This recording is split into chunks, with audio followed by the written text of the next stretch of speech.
Assalamualaikum warahmatullahi wabarakatuh. Salam sejahtera buat kita semua.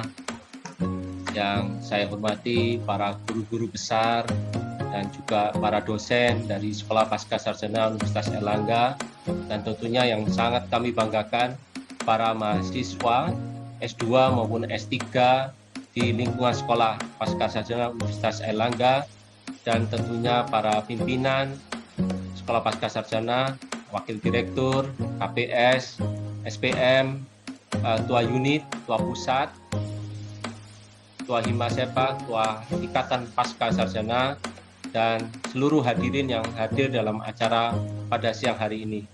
Sebuah kehormatan bagi kami dapat menyelenggarakan kegiatan-kegiatan yang menginspirasi bangsa secara rutin yang kami lakukan sejak kami diberi amanah oleh Rektor Universitas Airlangga.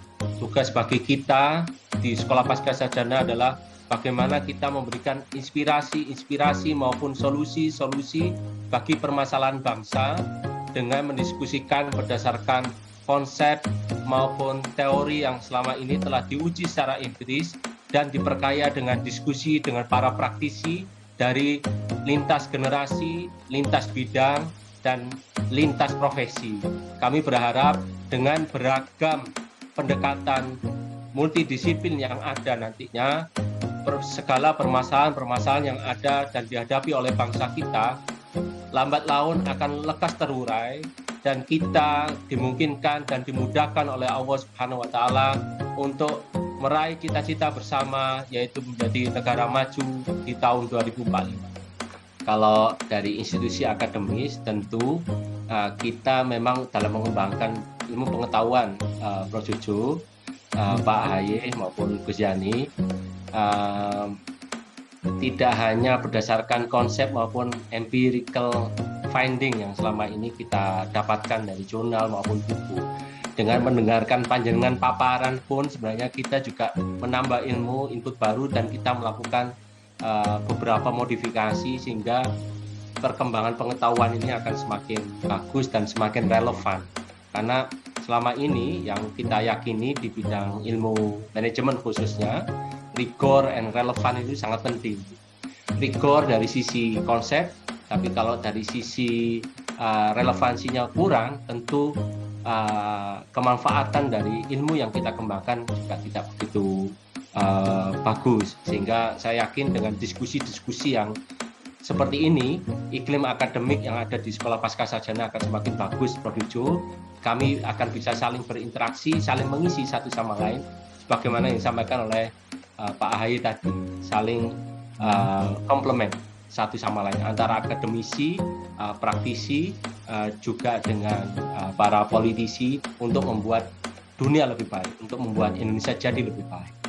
Nah, untuk menanggapi tadi yang disampaikan oleh Pak Ahaye maupun Gus Yani, saya sangat setuju untuk menjadikan ambisi Indonesia Maju 2045 ini menjadi collective ambition, ambisi semua orang Indonesia, jangan hanya menjadi ambisi-ambisi yang didiskusikan di kelas.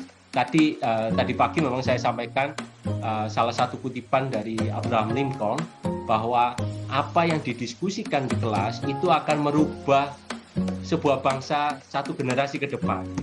Nah, ketika kita mulai sekarang membicarakan bagaimana mencapai Indonesia maju tadi, tentu solusi-solusi yang kita bicarakan di kelas pasti akan lambat laun terdiseminasi dan akan menjadi best practices yang akan terimplementasi di Indonesia, dan collective ambition tadi menjadi Indonesia Maju 2045 akan bisa lekas tercapai.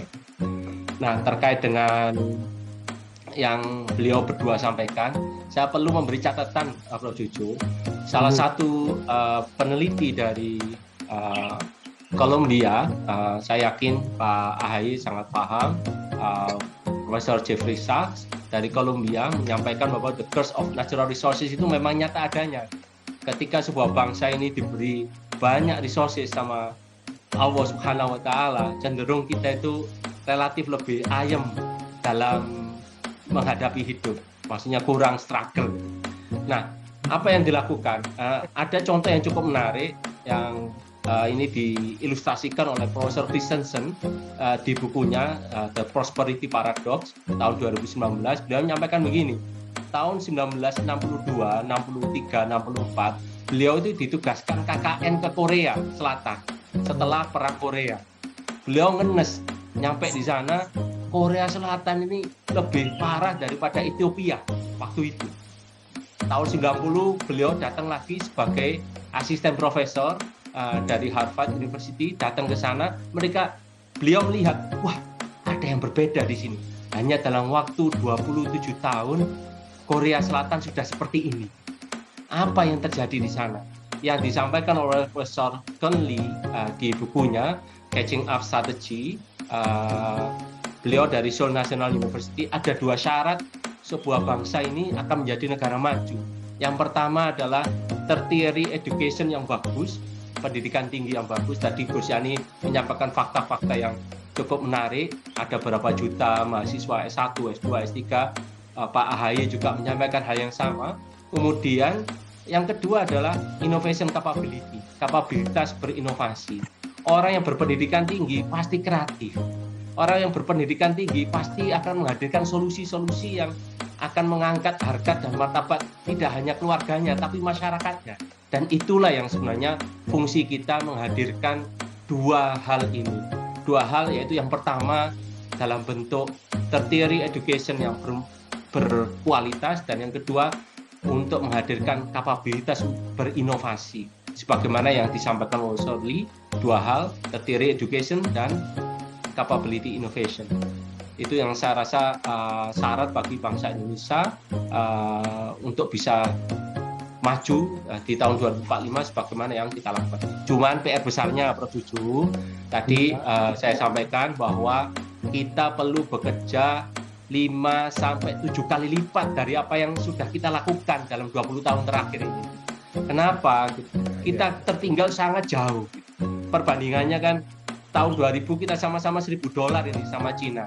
Cina tahun kemarin sudah 10.500, kita masih di bawah 4.000. Nah, untuk mencapai Indonesia maju tadi, kita harus bekerja lebih keras 5-7 kali lipat. Untuk pada bidang-bidang apa? Bidang-bidang yang menggabungkan knowledge tadi dengan inovasi-inovasi yang ada. Paling gampang memanfaatkan captive market yang ada di Indonesia. Kita bisa bayangkan aja berapa juta mobil yang terjual tiap tahun, 1,2 juta. Motor 5-6 juta. HP, wah itu sudah di atas 10 juta. Kalau misalnya separuh aja itu buatan orang Indonesia, wah itu sudah luar biasa. Itulah yang dilakukan oleh Cina. Di awal captive market dulu, baru mulai go global. Saya rasa SDM Indonesia, pemuda-pemuda Indonesia punya kemampuan untuk melakukan itu. Tinggal kita bagaimana mengorkestrasinya. Nanti kita akan jelaskan terkait sama orkestrasi, Pak Jojo. Terima kasih.